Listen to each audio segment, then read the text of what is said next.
Well, it's another edition of Wildcat Chat with your boy YeNDoR, and we are doing something different. We are doing an afternoon edition and being able to see some sunlight, and it's been a while, guys, and I have a special episode in line for you guys today. I have one of our classmates from Taft High that everybody will recognize and remember, no matter who you are. Class of 91. We played ball together. We went to the same school. He used to call me names. He used to call me Rod the Bod. I don't know if he was joking or not, but here he is. We will bring him on board. Mr.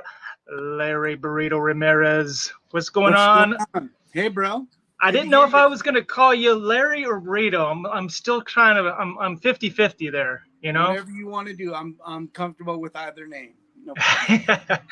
Right on, man. Well, we've been meaning to do this for a while, and I'm glad I finally kind of get you on board. More of a intimate circumstance, I guess, in the afternoons. It's not as much of a big crazy party panel today. So, but how you been, man? Man, I'm doing well. My family and I are traveling right now. We're supposed to travel this entire year in our fifth wheel, and we're currently stationed in West Yellowstone, Montana. We Yeah. are loving it here. We just love the national parks. In fact, my wife and we were supposed to go hiking today, and I didn't want to miss this. So I said, Yeah. you go, and Oh, I'm gonna you're the jump man. on. Oh yeah, I wanted to be here. I didn't want to miss it. So my wife and daughter are out hiking today and enjoying the park. Well, And I'm you here have. with you guys. Yeah, no, I appreciate it, man. Hopefully you'll get a chance to go hike tomorrow or something. Yep, yeah. I get 3 days off. I'm actually working here. As you know, I'm a pastor. We are pastors, and all of the churches we typically work with have been closed due to the pandemic. So we took a part-time job here Yeah. in West Yellowstone, and we're having a good time, and we love the park, so we get the opportunity to enjoy the park and make a little money. So it's awesome. That's awesome, man. Yeah. You have a very compelling story as far as your transition from high school to now and everything. It's I've always been curious about it, and I know that last time we spoke, it was very random, little all over the place. But now that I kind of have you more stable and better connection to, was kind of hindering us last time. but Yeah. but if you could, man, I was curious of like what happened. What was the transition after high school of going from, I don't want to say you were the party guy, but you weren't known for ministry. We'll just go that far. How you like that? Yeah. Uh, That's a good introduction, though. I we all grew up in Taft, and yeah, I think for me, the drinking and the drugs is something that I started maybe exploring or experimenting with when I was 10 or 11. wow, Everybody drank, everybody drank, everybody had parties and stuff. And my dad would say, hey, go bring me a beer from the refrigerator. And I'd sneak a couple of sips. yeah, yeah, And I got really good at the shotguns. So I was a master at that. I'd drink a beer and then I'd bring my dad a beer. yeah. You'd be And able to shotgun a beer before you went to the living room. oh, definitely. No problem. Wow. Okay. And This was 10. You were 10 at the I time. was 10 or Wow. 11 when I first started the drinking and then the drugs. I think drugs were around us all the time. My family partied, and I think everybody I knew in Taft partied. So it wasn't far from us at any time. So I did explore a lot of drugs and stuff. And, I would try to straighten out. And every time I tried to straighten out, I would end up fighting. And I didn't have control over my life. And eventually when I left high school, I fell into a super deep, dark place. I got really, really, I started partying, I think every single day. Wow. And I went from drinking to smoking. And then, there was a big meth problem in our town. And just like many of our friends, I got swept up into the drugs and dealing drugs and breaking into houses and stuff. And Wow. unfortunately, I ended up hitting a super deep depression after, drinking for so long and doing drugs for so long. I don't know. I felt like hopeless, and I was in a self-destruct mode for probably 10 years, really. Wow. And Do you know where it kind of stemmed from? Was it from anything specifically? I think for me, I had hopes of playing college ball. And then I injured my knee pretty badly, and I was not able to run or compete like I Yeah. used to before the injury. And so feeling like my dreams had been like, I was robbed of my future. This is what I felt. Yeah. I know that's not true, but it's what I felt. I was Yeah. immature. It was true for you at the time, though. Totally. That's all I had. I had, a clear focus of what I wanted to do with school and sports. And unfortunately, it didn't work out, and I continued down the long road of drugs, and I had to leave Taft. I got into some really deep trouble in town, and I think some of our friends were at my house at the time when the police came over and said, "You're gonna die tonight if you do not leave." I had gotten into a serious fight, and it was all drug related. Um, and and when the cops came to say, you're gonna die tonight unless you leave this town, Wow. that was like a clear warning. I felt like my life was on the line. So I did. I jumped on a bus, and I left Taft, and that very next morning I was on a bus down to South Texas, where my mom and the rest of my family were living. Yeah. So if I remember correctly, Brenda, your sister, Yeah. something happened with her early 90s, if I remember. Did Um, something 93? Maybe. I Did she don't have know. well, I thought she had some type of accident or something like that, no? I don't remember. I was doing a lot of drugs, a lot of I won't hold you drinking. accountable. I won't hold you Uh, accountable to that yeah, a then. lot of those things were just a blur to me. Yeah. But yeah, my family we suffered some major losses, um, and I ended up leaving Taft, and I moved to South Texas because I felt like I needed to leave my problems. It's Need what I thought. a reset, yeah, like Yeah. a new fresh beginning, right? New town, new people. That's what I thought. But little did I know that the like the only problem in the situation, or the in this equation, the biggest problem was me. Yeah. It didn't matter how hard or how far I would try to run from my addictions. Um, I was the person creating all, making the bad decisions, creating all the drama in my life. And thank God for my mom, my praying mom, and her Bible study team. They started a 40-day fast for my soul, literally. Um, Wow. while we were living in South Texas, I got, again, deep into trouble. I In was Texas fighting. too? Oh yeah, yeah. Oh. Wow. Was probably a little worse because we were living 5 or 10 miles from the South Texas Mexico border.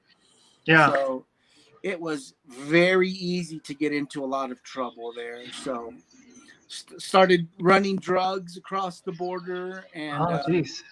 yeah, just continued that mess. And my mom knew I was headed down that same dark path again. And we were dealing with the Mexican mafia and just getting into deep, deep trouble. And like I said, my mom started her Bible study. Asked her Bible study team to start a fast, a prayer fast, like pushing away from the table Yeah. to pray for my son and to believe that I could be set free from my addictions. And my gosh, the power of prayer, brother. One night it happened. I went to a Bible study. I didn't understand a word the pastor was preaching, but I Yeah. knew I had to make a decision, and that was my Yes. day. How many different times did you go and have your did you meet up until finally it clicked? Gosh, I think I went to their church probably 3 or 4 times because I was not brought up in a religious home. My family, we were not very religious at all. Yeah. But due to some tragedies, I just knew I had to make a decision, and that was it. I really knew. For me, it was October the 13th in 1995. It was a Friday night, and that was the night that I surrendered my life.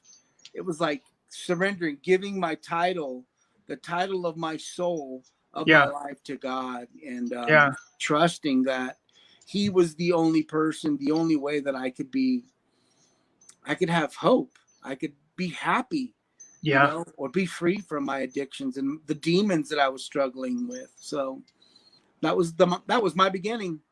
Wow, that's amazing. And Yeah. it's sometimes you got to go through such a hard road, and it's almost I feel too, and I have a way different story than you do, but Yeah. he put you through such a hard time just because he has a plan for you. Yeah. You know what I mean? So, uh, Definitely. get Definitely. me all broken up, almost get me tearing up over here. Come on. It's amazing.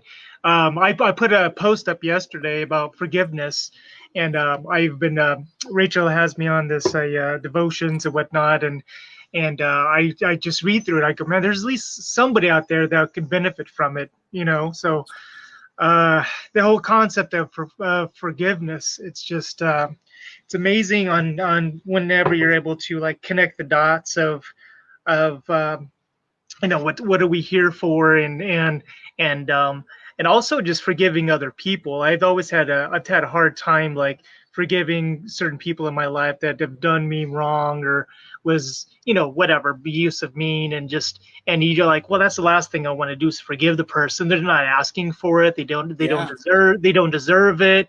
And even if I was talking about this yesterday too, even if you try to forgive somebody out of the blue that steered you wrong, they may even be defensive about it.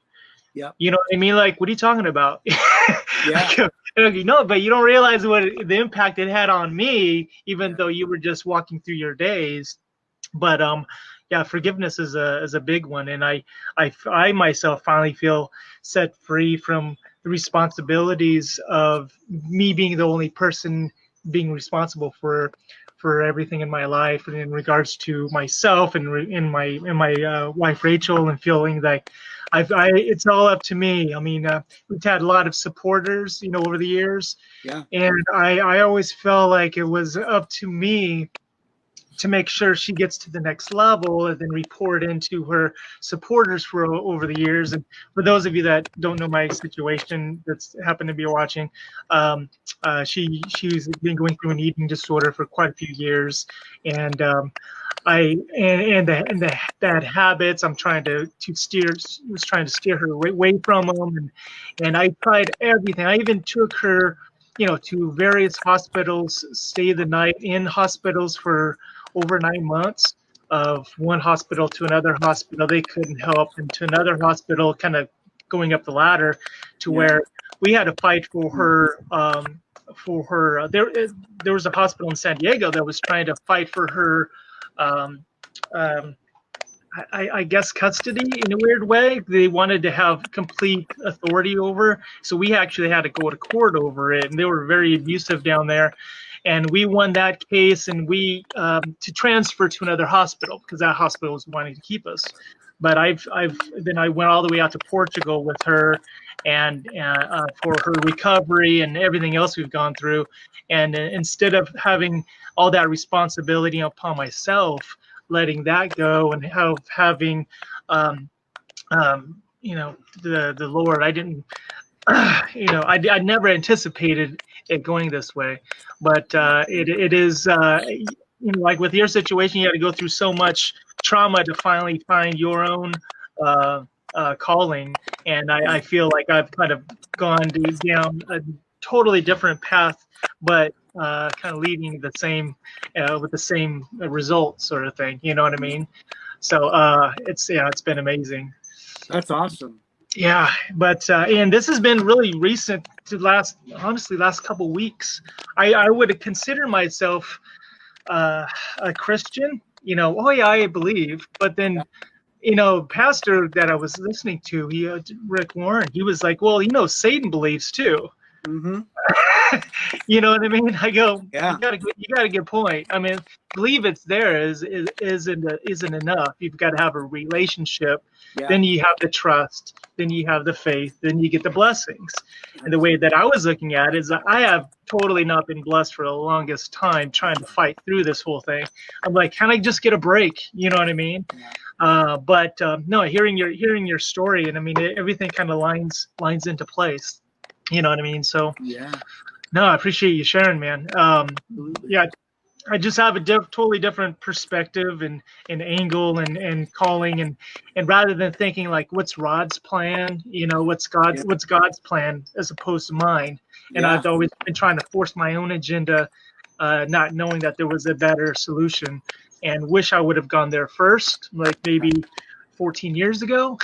Yeah. But it's sometimes it takes a long time to get you to cross over correctly, I guess. You know what I mean? And didn't mean to make this so much of a religious type of broadcast, but that's sometimes you've got to give him his due. I think it's great. No, I think it's awesome.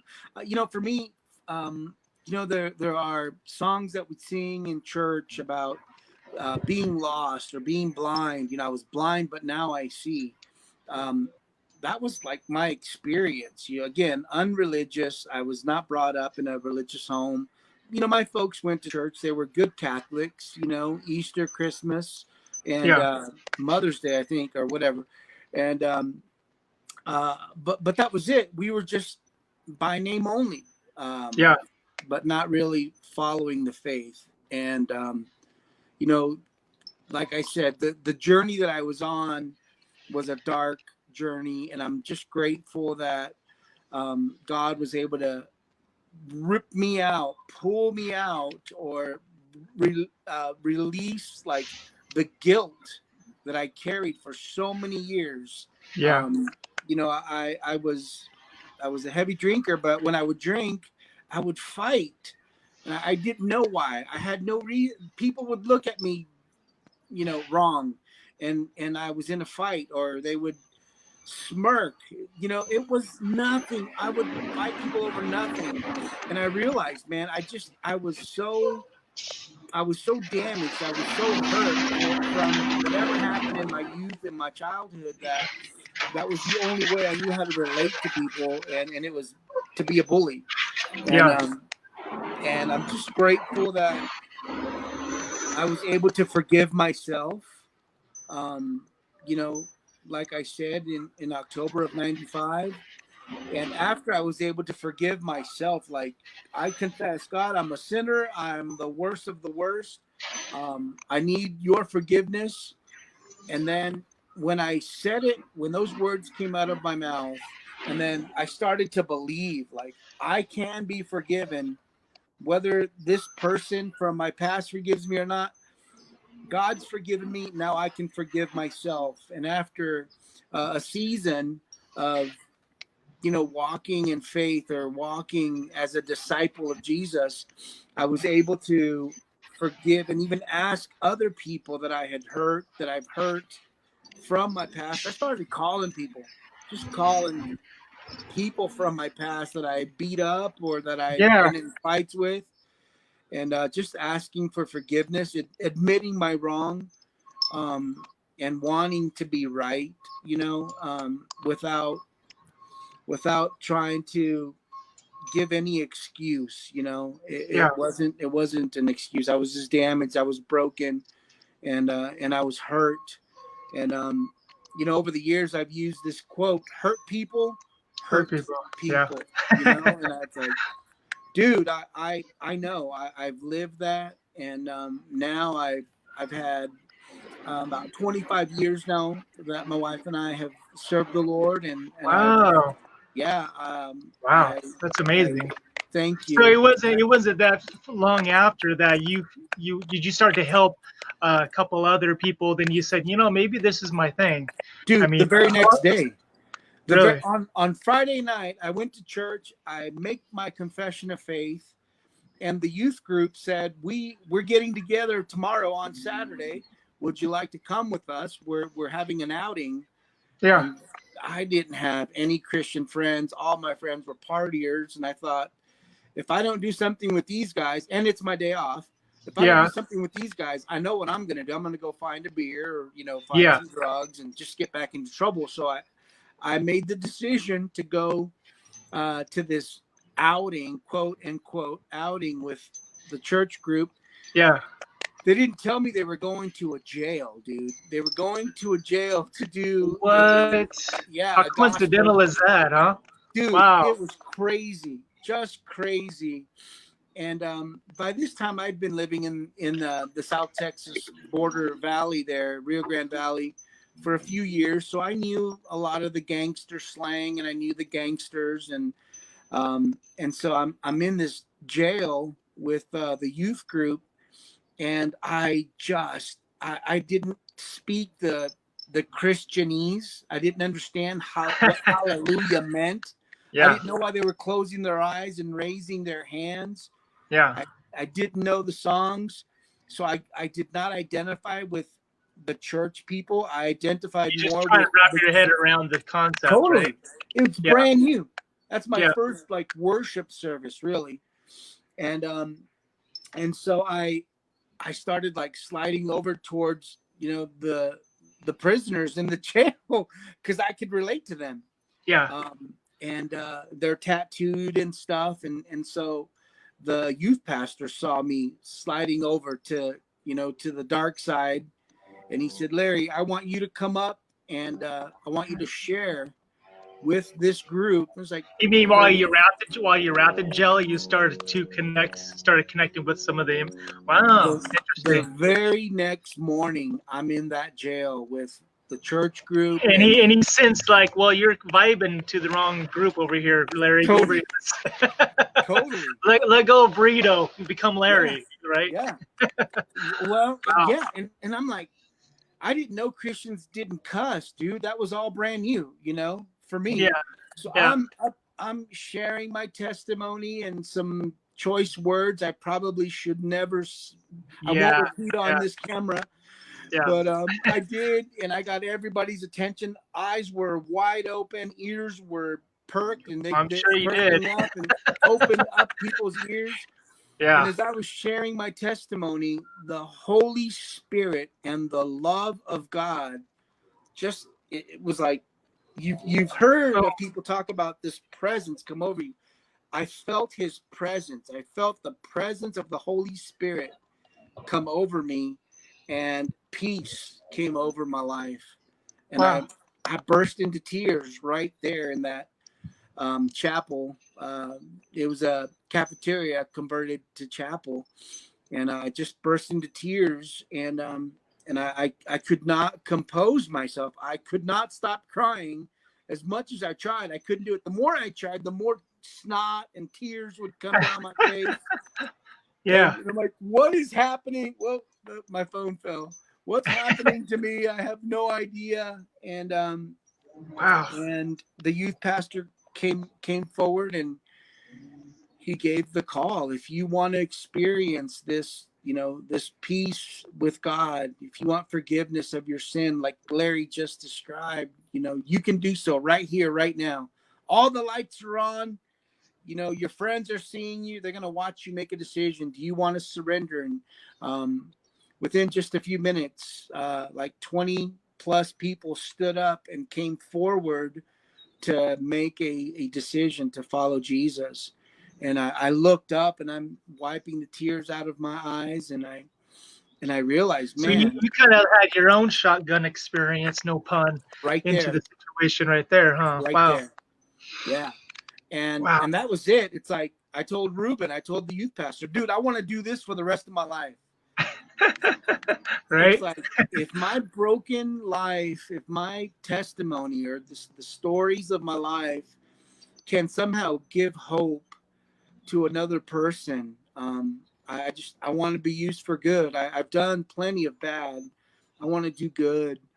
And that was my conversion from Friday, literally from darkness to light, from Friday night to Saturday morning, and I haven't looked back ever since. I was completely delivered from drugs and addictions, and I didn't look back.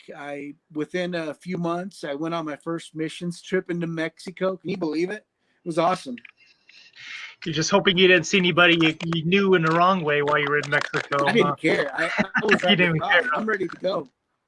Yeah. I did not care. Like, I am ready. I've made my peace with the Lord, and I'm going to make my peace with anybody and everybody that I can, and just trust that the Lord would somehow bring healing and breathe hope into their spirit, into their spirit man, something that I can't do. It has to come from God, in the same manner that he did with me. So. Wow. So did you have any type of, I guess, I don't want to say like relapse, but did you have moments that you were challenged, to go back, like with friends or like with people contacting you or situations?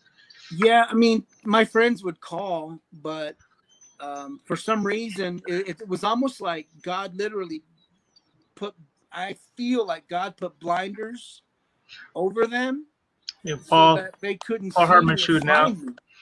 It was Yeah. so amazing. It's like the Lord literally built a wall around me, and but by all means, I mean, I did go to all of their homes, and I invited all of them to church, and I was so rough around the edges.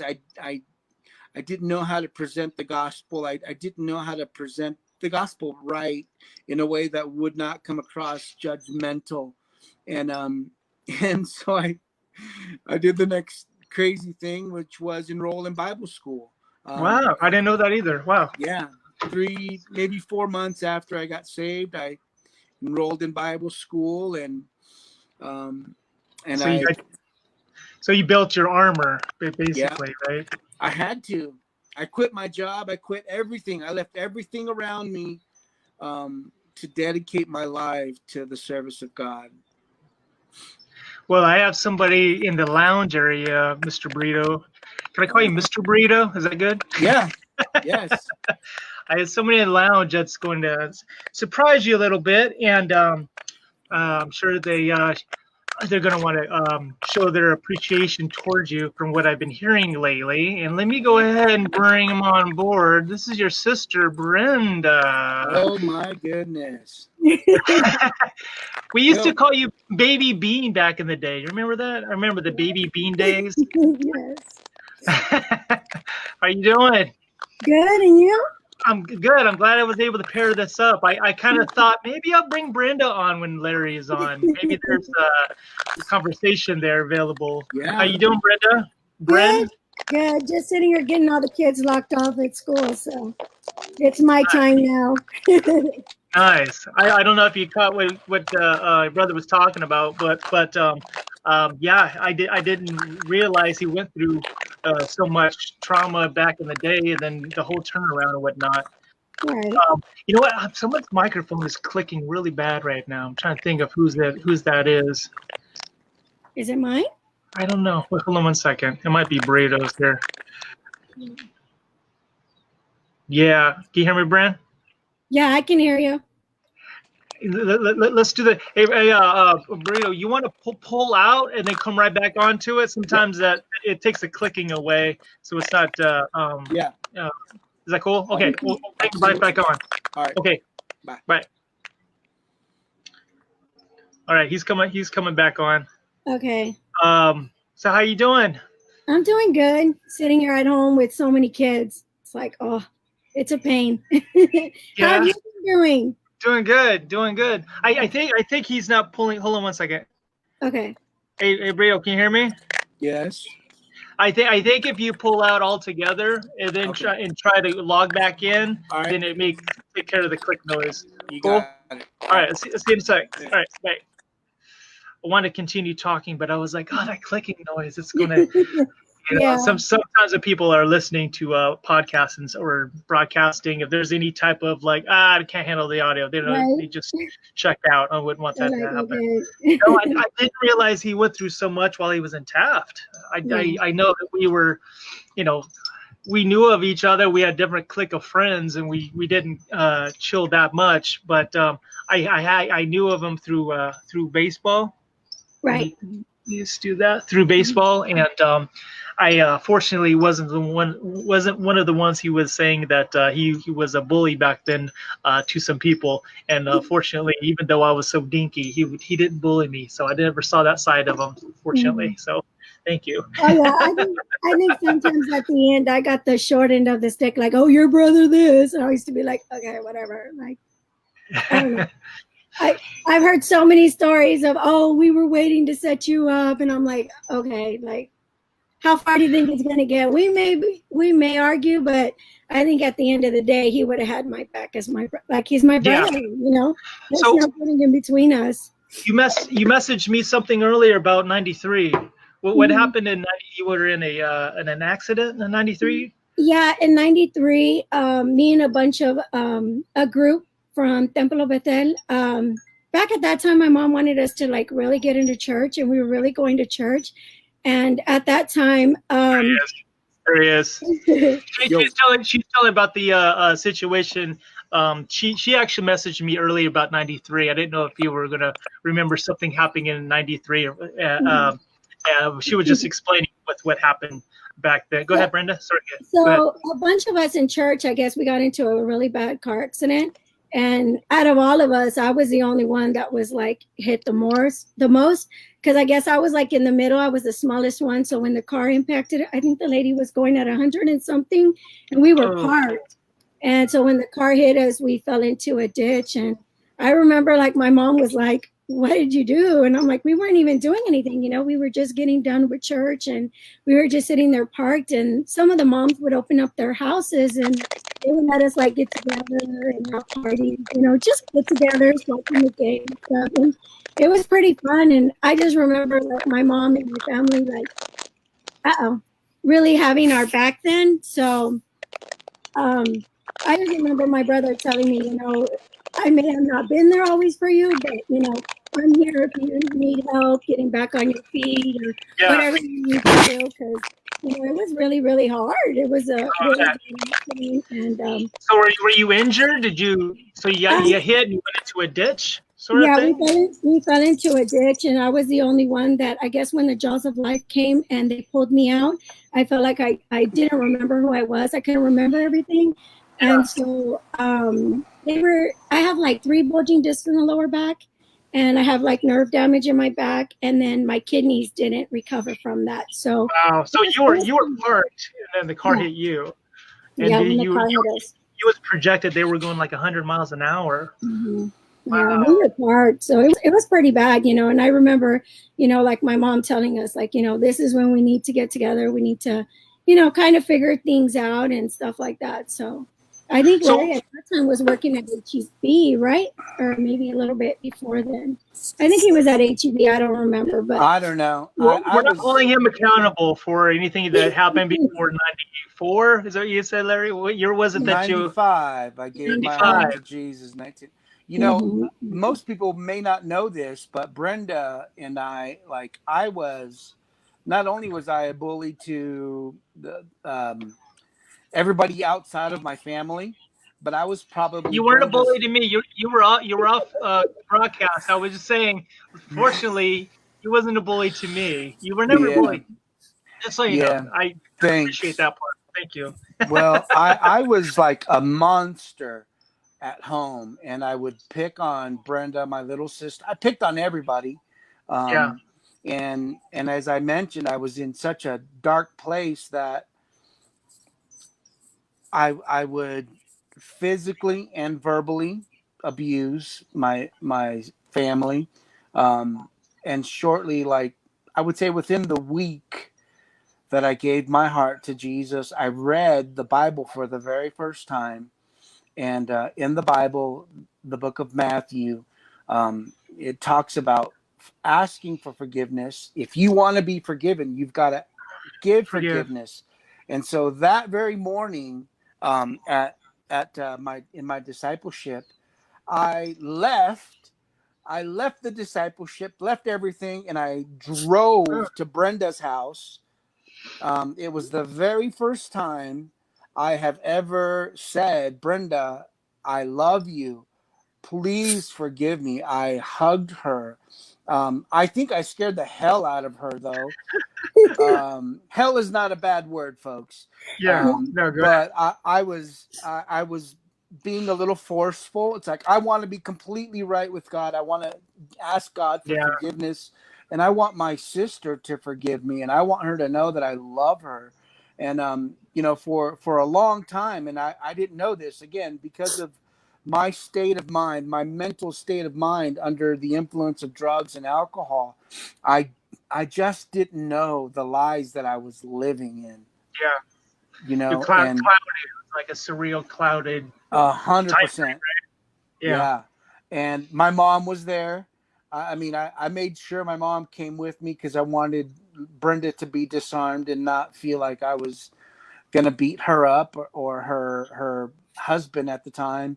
I didn't want either one of them to feel like, you know, it was going to be bad. And it was the first time in our relationship that we were able to have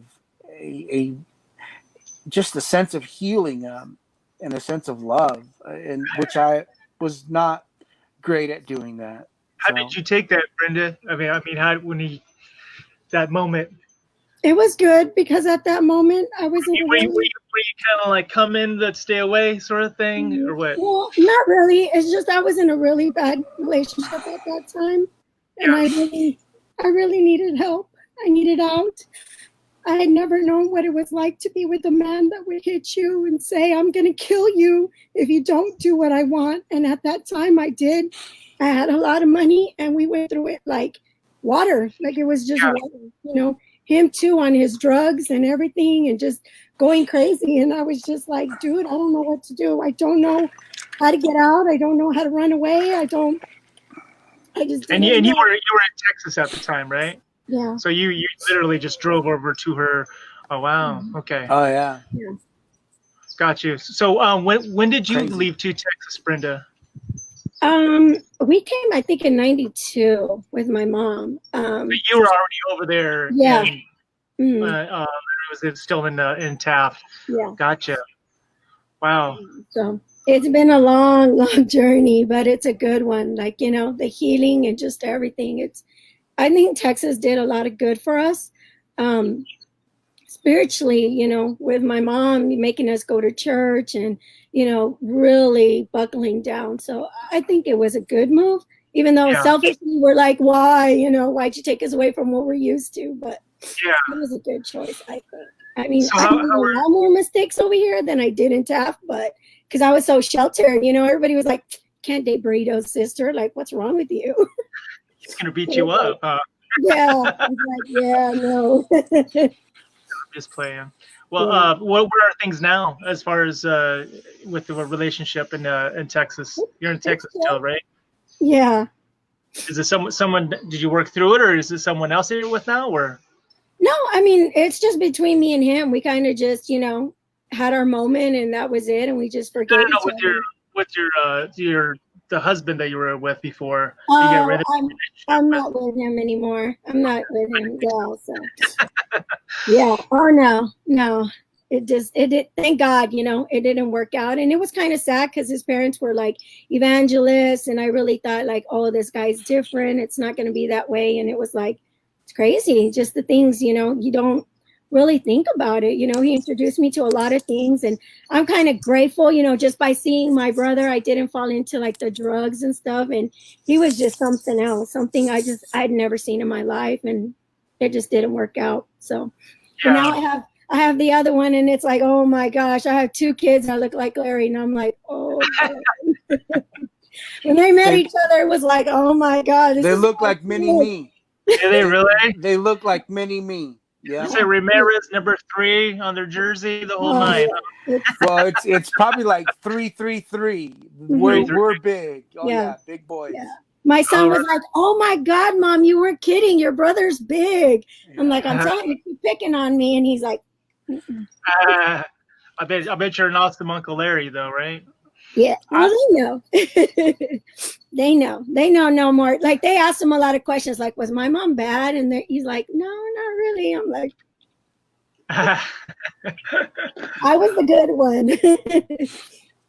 So you're married now, Larry. With how many? You have kids now, or? oh yeah, we will celebrate 21 years of marriage in just a couple Nice. months in November. Congrats. We'll thank Yes. you. And we have two wonderful children. Janaya is our oldest. She's 18 and Judah's 15. We homeschool both of them, and we love the traveling. We love that we get the opportunity to see America and See, you're different. doing exactly what I want to do. As soon as Come Rachel able on, to, when I get the money for it, I want to. yeah, She was talking about eventually getting in a house. I go, no, let's eventually get an RV, and dude, I would love to just be able to just travel and go see people that have been supporting us yeah, for over the years, and visit all these people and my family, of course, first and foremost. I would love to just shoot over to Bakersfield and yeah, maybe and travel into Taft or whatever. But I love to go all the way up to like Oregon and see some of the states and just bring your little house with you. I love that yeah, concept, especially Yeah. with the coronavirus where things are and where it's heading. And I yeah, don't. It's supposed to be like the leading cause of death within the next couple months, Mhm. yeah, and you don't know exactly what road that's going to take. So the idea of being inside of a RV, I go, Rachel, you don't have to have a hotel. You don't have to go stay at mm-mm. someone's house. You just Right. have, No, where everything is, boom, it's you feel at home. So it's taking a little bit of convincing. I'm not even no place to even get one yet, but I'm just, at yeah, least I got to plant that seed. You know what I mean? yeah. Mhm. What's the RV life like? Not to steer the topic, but I'm curious. Honestly, we love it. We love it. My wife and I, we started, planning our like exit plan from full time ministry into full time travel about 3.5, almost 4 years ago. Yeah, And we just started watching YouTube families, full time families that were on the road, just to get our heads around it. Like, can we really live in 420 or 400 square feet? That's it. I mean, our rig is, it is a 2 bedroom. It's got a mid bunk, but that's it. My house was 3,200 square foot home in Orlando. So yeah, how in the world are we going to do this? So we watch videos, and then we just continued to take steps with what we really wanted to do. And for us, it felt like for a number of years of full time ministry, we were great pastors. I think we were really good pastors. We loved on people, but many times in church, you're on call 24/7. And many times our children would almost get the leftovers. And mm, so we felt like, as much as we want to continue to serve our church family, our church community, and even the city of Orlando, we want to like really focus these next 2 or 3 years that we travel with our children and impact their lives and disciple them in a more um, concise way to develop strong characteristics, and I mean strong character in both of them. So we did, and honestly, it has been challenging. We've had tremendous challenges, with, as you mentioned, the coronavirus, yeah, this Rona threw some major curveballs in our plans. And so yeah. nevertheless, we are still all together, and just believing that we're going to get through this together. That's amazing. Yeah. Well, I really appreciate you guys coming on board today and sharing. And I know I when you were on last time, Larry, I was like, man, I want to ask him so many more questions, but then the connection was bad, and then people were in and out of conversation because I had more people on the panel, and I was like, well, I'll have to hit him up another time. And I appreciate that this day has come, and to recognize that we don't have to take all the responsibility upon ourselves. You know what I mean? That's the part that I have been doing for like years and years and years, and I'm just like, ugh. And then I don't know. It's just it's amazing to hear the stories of seeing such darkness and then seeing light. And it's unfortunate some people have to see complete darkness before they see light. Don't worry, they'll get darker, then they'll come to see the light after the dark. You know what I mean? It's a timing thing. And unfortunately, you can't always push that envelope and just make them see light. You know what I mean? You have to kind of be patient, and it's in God's time, as they say. So. Yeah. Yeah. I told you, as a brand new Christian, and Brenda may remember this. I mean, I would go to all of my neighbors. I would go visit. I didn't care who the drug dealer was. I would knock on the door. I wasn't afraid of knocking on the door and sharing the gospel with whosoever be. And but like I was previously a bully, I was like a Christian bully. I was beating people with the Bible. Just rechanneled it. Trying to force people into changing their lives and accepting the truth, and and I realized, man, I'm turning more people away than as much as I want to love them, I'm turning them away from the truth and from God. And it's hard to get that middle to where it's relatable, but you're not like thumping too hard. You know what I mean? But you want to. It's kind of like this thing. It's I know what you mean. I have some friends that are going down dark paths and whatnot, and it's tough to translate something that they can't see or they can't feel yet. So it's like a timing situation. But totally. wish that you can just grab them by the shoulders and go, no, do this. Try it out for a month and just let me know how it works out for you. You know what I mean? Definitely. But it's tough. But you have a lot of comments off to the side here, man. And I have, unfortunately, whenever I use one of the social pages that I have, it didn't link up, so it says Facebook user, so it's a mystery user. But I do have a lot of I have Paul Harmon who was connecting earlier, and he just wanted to share his love. He was that is Brenda, his sister Ramirez. Hi. If you're wondering about that, I'll just go through a couple of these. I'm not sure if you're able to see some of these, but and then positive inspiration for many of us. Love you, man, Larry. So if you want to message back and just say what your name is, that would probably be fun too. So awesome. So where does the future hold for you guys? What do you guys have on the forecast? What do you guys any future plans of anything going on? We're supposed to be, our family, we're supposed to be in California. Our next gospel campaign was supposed to take place in Pasadena on October 10th, 2020. That's been postponed due to the Rona. So I'm still hoping that even though it's not going to take place this year, we'll go back to Orlando for the holidays, and then we're going to try to come back to the West Coast, and I'm hoping to be out in California in the near future, probably February or March of next 2021. So what is in Orlando? Just to make sure I'm following. What's in? Because you're in Texas. You were living in Texas, right? And then what's in Orlando? Are you in Orlando now? And then you. Well, my wife is from Orlando, Florida. She was born and raised in Orlando. Oh, okay. And her family. They all live in Orlando, so we will go back to Orlando for the holidays, and then that's our like How That's did you our meet her? base. How did you meet her in Orlando? So I was in Bible school, and It has to make all sense to me in my head, so that's why I have to ask. Sorry. from I'm like, how do we Bible get to school. Orlando? From Bible school, I had the opportunity to travel all across America and Yeah. recruiting students for the ministry school. And we ended up in Orlando as one of our conferences. The minister that I was working with was the keynote speaker, and I was his personal assistant, personal trainer, all of that. I did everything.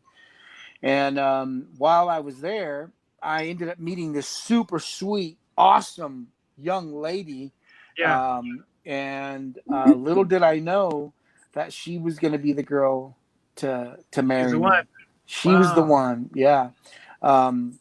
We really did. We hit it off in Orlando, but I just, at the time, I was so young in the things of God. I didn't know how to walk things out rightly. Yeah. So I did not want to pursue a relationship at the time. And she was a leader in her church. What's her name, by the way? So Her name is Leah. Leah. Okay, got it. Go ahead. Leah. Yep. And so she led a team from Orlando into Mexico, and they came through the Bible school that I was Huh. working at.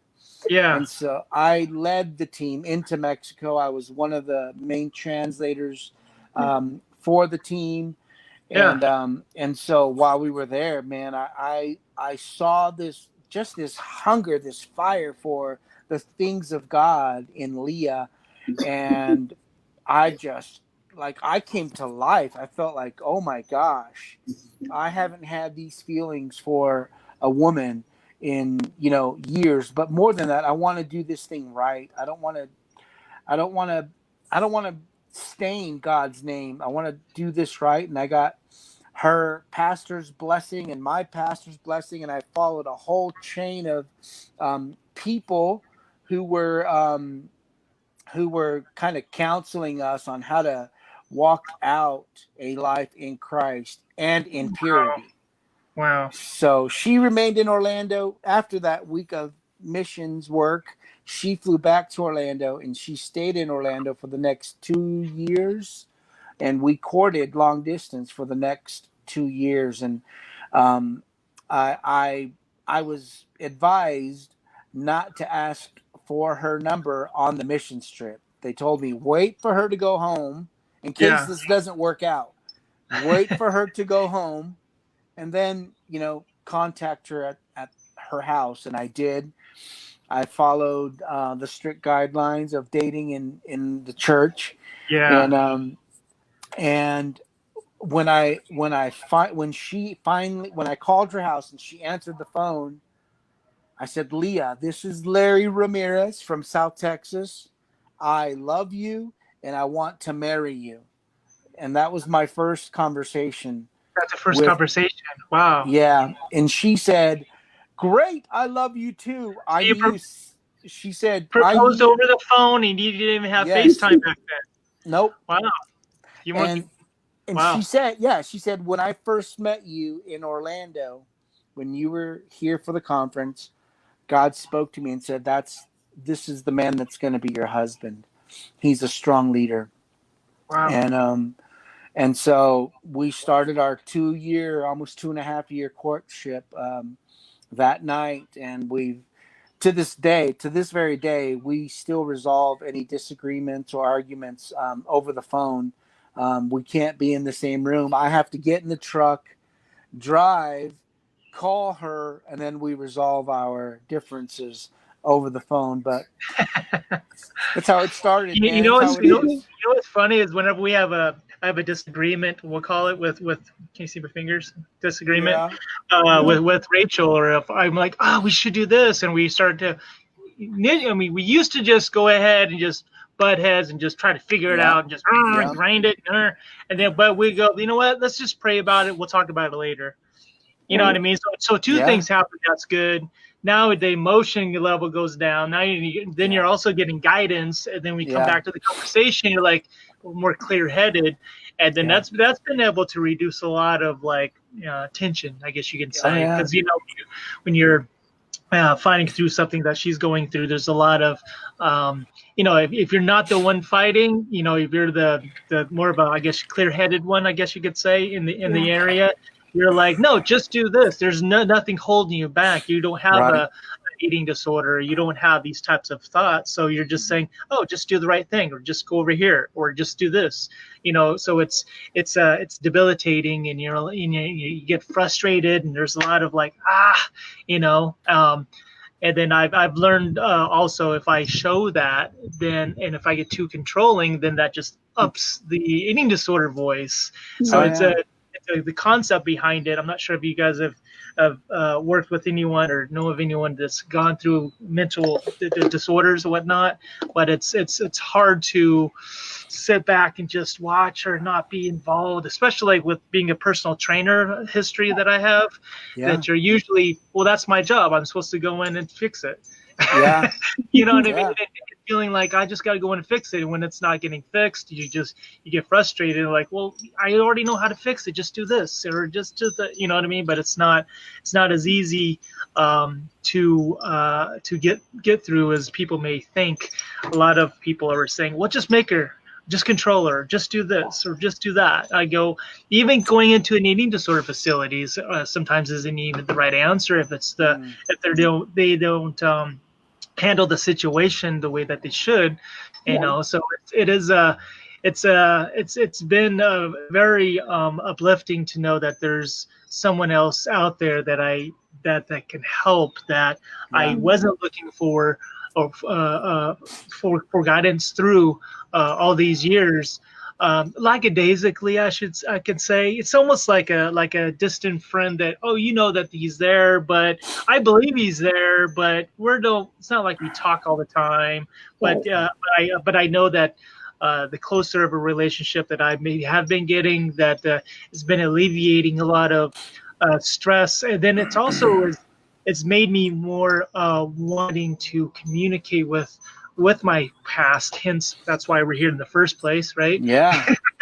So I'm reconnecting, because I've gone through so many years that I drove, moved away from friends, and trying to find a new life or new beginning or new answer, and just kind of left my family in Bakersfield and Taft in order to find that, and not realizing that it was right in front of me the whole time. Yeah. You know what I mean? Yeah. So 100%. 100%. Yeah, I feel like we all leak. Every day we're leaking somehow.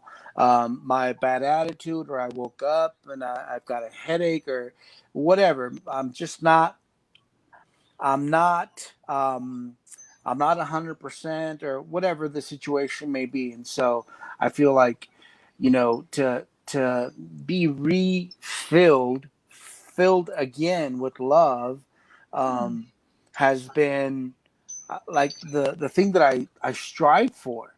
I want to be at peace. I want to know how to communicate with my son or our daughter, and I want to speak words over them that reminds them of how valuable they are, and the power of our words, or when I don't acknowledge them or encourage them, the power of the words, or me making a deposit if I'm not feeling right, for the day, for whatever reason.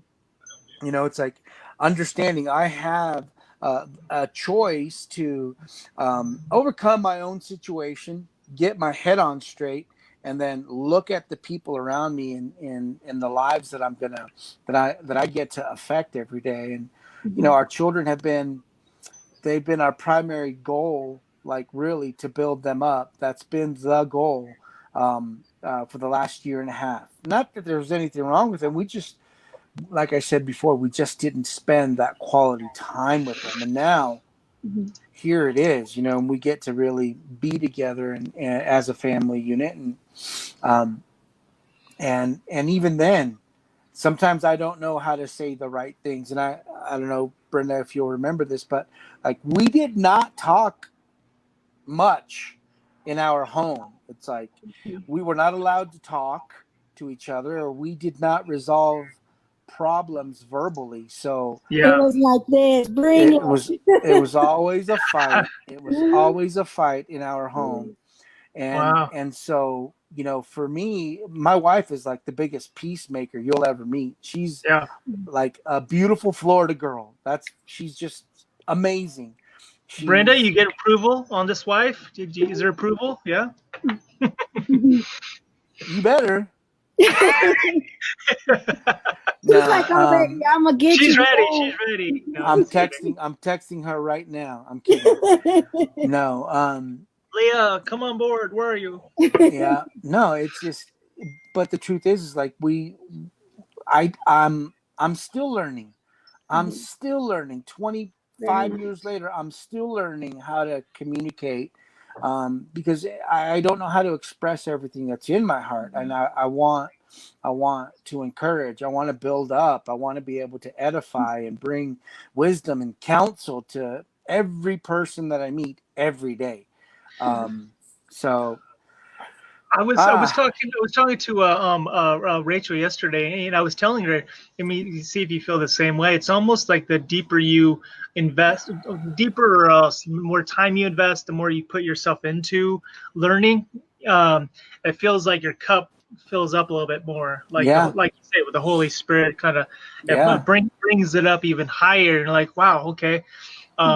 It's funny is I'll be in the kitchen and listen to Proverbs audio. You know, it's I have it playing in the background so I can kind of listen and go, oh, that's why I didn't get blessed all those times. Because, oh, that's why. Like it all kind of makes sense. Like, well, the reason why you haven't been blessed all this time is this. You know what I mean? So it's I've been wrapping my head around it, and it's sometimes it's hard to talk about religion with anyone without like, okay, make sure it's always kind of like same thing with politics in a way. You know, you don't want to touch on certain different things in front of them because you don't know exactly where it's going to go. But my instinctively now, like I want to share and I want to find out if there anyone else out there that is going through such a deep, dark path, and seeing if there's a way to steer them a little bit. And if not, then you know it's in God's time. You just let it ride until they want it. You know what I mean? So, but thanks you guys for coming on board, man. I didn't want to take up too much of your time, but I know that your situation and story definitely needs to be heard. And I think this is probably the first time a lot of people will be able to listen and understand with what you've gone through and whatnot. So, but I appreciate it, man. And I'll have more episodes like this in the afternoons. I think it's more around my wheelhouse is in the afternoons like this and being able to have more of a intimate talk. And I think Shane Gentry is going to be probably doing more of the late night, broadcasting that I'll jump in on every once in a while. But awesome. I want to say thank you guys for being on board, man. And let's keep on contact. And anything comes up, you can always reach out. Cool. Thank you so much. Well, like I had been telling you too, Rodney, like here and there, like to help me out, you know, with my battle and stuff. And I get it, you know, sometimes it's really hard, but thanks for helping me like get back into wanting to get into shape and to, you know, hearing the doctors always telling you, no, you can't exercise. No, you can't do this. I'm just like, dude, I can't stay in bed. No way. I can't do all these drugs. It's just, you know, it's not me. I'm a go-getter. So it's like, thanks for always being there. I'm glad you mentioned that too, right quick, is because I'm going to start doing something like with what you're talking about on the personal training side, doing something online like this, and I'll put up a link here pretty soon. But I'm basically going to be a personal trainer online like this for like I'm only charging $5 a month. And if you wanted any guidance and I can like walk you through a workout, we could talk about it and figure things out and do what I can. I a couple weeks ago I was thinking I got to find out what have I learned during the course of my life that I can help people out with. You know what I mean? So I've spent 20 years with being a personal trainer and I haven't done it in 6 years. And so I feel like I got to scratch that itch. There's people out there that may may need the help, and if there's anything I could do to help, then I will. So thank you for that, and thanks you guys for coming on board today, man. Thanks, Bod. So one last thing, were you Yes. always joking that I was Rod the Bod, or at one point do you think? No, you're always Rod Bod. Remember? No. Christian Cap, Rod Bod. I used to give everybody a nickname, dude. I would give every person I would meet. You call me nickname. Bodney. Did you say Bodney too? Did you say? Would No, you say? Rod the Bod. The Bod. Bod. Rod Rod the Bod. Bod. And at the time, I was like, I'm so small, they're just teasing me even more. I didn't even think I did. I was like, yeah, but I'm like, I forgot. I didn't get the growth peel like everyone else did, Yeah, I remember thinking like this dude. I remember thinking when we were young, like about you. You are. I don't know if I perceived you or that I envisioned you as a personal trainer, but I knew that you were going to somehow like influence people physically. Yeah. And that name was the first name that came to mind when I thought about you. You're Rod the Bod, and you're gonna be like the buffest dude that I know. And I don't know about that, but yeah, well, thank you. I appreciate it. Where does YeNDoR thing come from? Huh? Yeah, I don't know. That's funny. I appreciate it, man. Well, I'll let you guys go, and contact me anytime. Bless you guys, and thanks for coming on board. You're Thanks welcome. for doing this. Thanks for putting this together, man. God bless. Yeah, bless you guys. I'll talk to you guys. You too. Bye. Have a great one. Later. Bye. Bye.